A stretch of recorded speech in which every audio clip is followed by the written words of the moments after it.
Sports is one of the most popular media industries in the world. 113 million people watched this year's Super Bowl alone. 1.5 billion people watched this year's World Cup. With so much money to be made, image is a very important part of the business. But not everyone is fit for fame. Athletes are known for their sports abilities, but they are also celebrities whether they intend to be or not. The media coverage of them dehumanizes them, and there are numerous examples of this happening. Kyrie Irving, a professional basketball player, has been in the media for his decision to not get vaccinated. While that decision is a personal decision, the media has often portrayed him in a bad light, often dehumanizing him and disregarding his autonomy as a person, as an individual. Media outlets often call him selfish and irresponsible due to the decision that he made. But what they're not realizing is painting it this way is making people think he's all about himself, which is not true. This decision was a personal decision for his well-being and because of his beliefs. The media has also portrayed Kyrie as a danger to others, saying he's putting his teammates and the greater public at risk. Now, this goes against the fact that getting vaccinated does not guarantee immunity. This also goes against the fact that Kyrie was taking other precautions like wearing a mask and social distancing himself to protect other people and himself. Instead of letting him make his own decisions as a man about his own health, they instead dehumanize him and call him names, which is not okay. The media portrayal of Kyrie has been absolutely horrifying. He's a man, he's a basketball player, he can make his own decisions. Just let him do that. The media doesn't have to do that to him. Racism has been involved in media coverage ever since its inception, and sadly, sports is no exception to this. And Bukayo Saka, a 19-year-old who played for England, was subject to some after missing a penalty kick in the Euros. During the 2020 Euros, England and Italy were set to face off in the finals. If you went on social media, all English fans and Italian fans were both excited for this final, but English fans had their own chant. The chant was, "Football is coming home." It was a chant they used saying that they were going to win the trophy and they were going to win the finals. Songs were even made about it. The game ended up ending 1-1 after 90 minutes of time, so it was set to go to extra time. Extra time is 30 minutes. After 30 minutes, neither team scored and the game ended up going into penalties.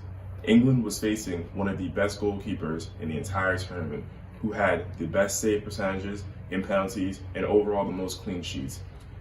During the penalties, three players, Jadon Sancho, Marcus Rashford, and Bukayo Saka, all missed their penalties, and they all had one thing in common: they were all African American. A quote from a famous soccer player, Mesut Ozil, he said, "When I win, I am German, but when I lose, I am an immigrant." I think that quote can apply to not only German footballers, but all footballers who aren't necessarily born inside a nationality, who their parents may not be from there, but they are from there.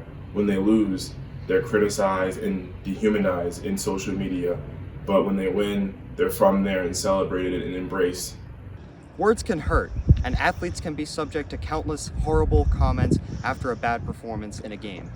A prime example of this is Ben Simmons, who in recent years has become the prime target of the NBA media. Ben Simmons, the first overall pick in the 2016 NBA draft, selected by the Philadelphia 76ers from Louisiana State University, was projected to be one of the biggest all-stars in today's league, but is now unfortunately known as one of the biggest wastes of money according to NBA analysis and social media. When Ben Simmons was first drafted, there were high expectations for what he would become in the future. On draft night, his player comparison was to Earvin Magic Johnson and LeBron James, two of the top 10 NBA players of all time. And in his rookie season, Ben Simmons averaged 15.8 points, 8.1 rebounds, and 8.2 assists. He then went on to win Rookie of the Year in 2017 and helped bring the 76ers to the second round of the playoffs. He had a hopeful future and has been an All-Star 3 times in his career and was projected to win multiple championships and other awards throughout his own career. However, due to injuries and his lack of shooting ability, Ben Simmons' performance started to plummet. He was no longer an all-star and was later traded to the Brooklyn Nets and now only averages 6.9 points, 6.3 rebounds, and 6.1 assists per game. Ever since this, people on the internet have gone around calling Ben Simmons a, quote, bum, which is a term used to call athletes poor at their game used in modern society. For the past few years, Ben Simmons has received hate and criticism because he failed to reach the high expectations that fans had for him and that he can come nowhere close to the basket when shooting. Ben Simmons told ESPN's Nick Friedel, "It finds me all the time, and it doesn't stop. Sometimes I'm even sick of it, but then I'm like, okay, I'm Ben Simmons, you know? It comes with being Ben Simmons right now." It's happened so much that Ben Simmons has accepted that this criticism and hate has been a part of his personality and game that he brings to the court. He's widely known as one of the biggest bums in the league simply due to failing expectations. If we look at other players who average similar points, rebounds, assists, and other stats, we see that even though Ben Simmons and other role players average these same amount, Ben Simmons is still seen as the worst player simply because he was not able to reach his full potential of what he was seen to be. Ben Simmons receives so much hate and criticism that at this point in his career, he doesn't even want to play basketball and is only in the league to receive large money contracts. He gives you activity. Ben Simmons, it's a sad situation. And I don't mean this literally, because obviously he's not doing it, but one would say he is stealing money. Let's call it what it is, y'all. Ben Simmons got ejected last night on purpose. He didn't want to play. And that's just me talking. I don't know what anybody else does. I'm going to say it. He didn't want to play. That brother wanted to get the hell up out of there. He didn't want to be there. He's getting $35 million this year, $37 million next year, $40 million in his last year. Only playing 42 games this season, missing half of the regular NBA season, Ben Simmons is not seen as a role player who averages an average amount of stats. No, he is seen as a waste of money, a talentless bum, and someone who overall hurts your team more than helps them, and now no one in the league wants Ben Simmons on their team. One of the newest variables when it comes to the treatment of players by fans is sports gambling. Sports gambling is legal in 32 states and growing, and the number of incidents involving gambling has only gone up.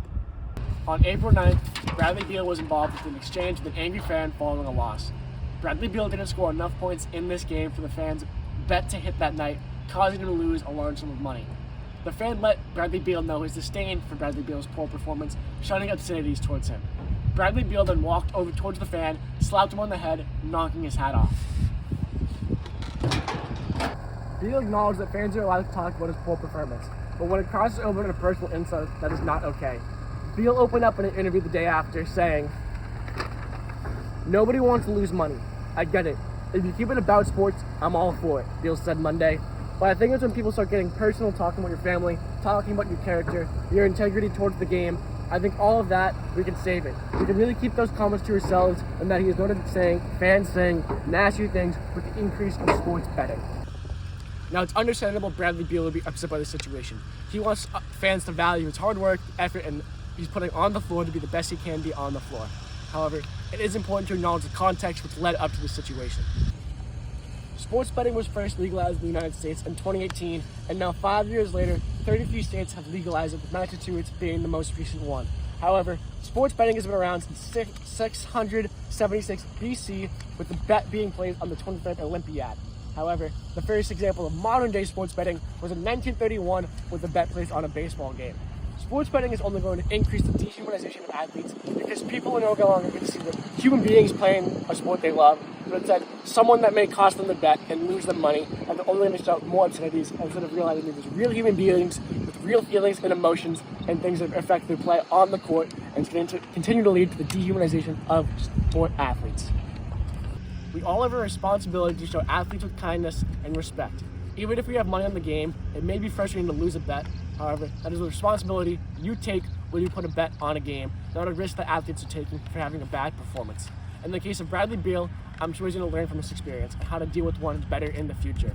And fans, we can also learn from this experience on how to better appreciate our athletes and keep in mind they are real human beings, real emotions and feelings, and not some inanimate object that we're trying to make money off of. Whether it's Kyrie Irving being attacked for his personal choices or Bryce Harper being labeled as a villain, sports media coverage dehumanizes professional athletes who are just trying to play the game that they love and put food on the table. Sports media analysts need to remember that on the other side of every single one of their insults is a human being.